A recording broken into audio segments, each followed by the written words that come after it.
So last night I saw a video that kind of blew up that said that they think that young influencers are bad for teenage girls and make them insecure. Obviously, this made me really upset to see because, I'm a young teen influencer. And first of all, I try so hard to combat this. I want to make the internet the positive space that it wasn't for me. That is genuinely my goal. I don't know if you guys have been able to tell, but I have not taken a single brand deal or been paid a single dime from social media in the past 2 years. Mostly because I have horrible taste and I don't want to market y'all bad stuff. But the other reason that video made me a little bit sad is because I believe that there is a very simple reason for that and a simpler solution. It's the fine gentrification of society. Guys, am I a philosopher or what?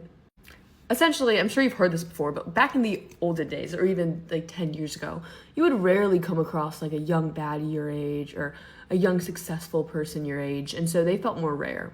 But with social media, there's such a higher frequency of those people. Obviously, all of the people that are viral are showing up on your For You page because they're viral. And so you're going to be frequently exposed to successful people, to beautiful people, or just to famous people. And for some people, they kind of love this. They love getting the motivation that they get from seeing these people. Maybe a really hardworking TikToker makes them work harder. Maybe a really pretty TikToker helps them know where to get their makeup from. That's why the influencer exists, and that's why the influencer works, because they are aspirational. A lot of them.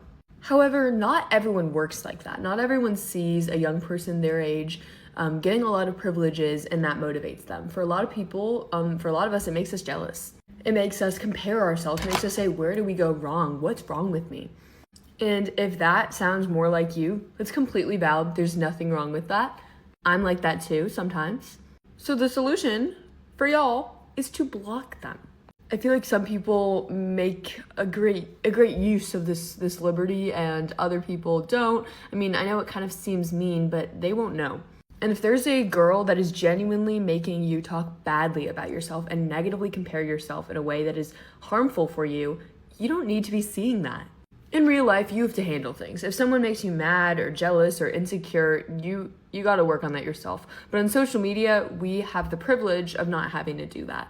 So make use of it, because I promise you guys, a lot of these influencers would much rather have you block them than have you up in their comments being rude or comparing themselves.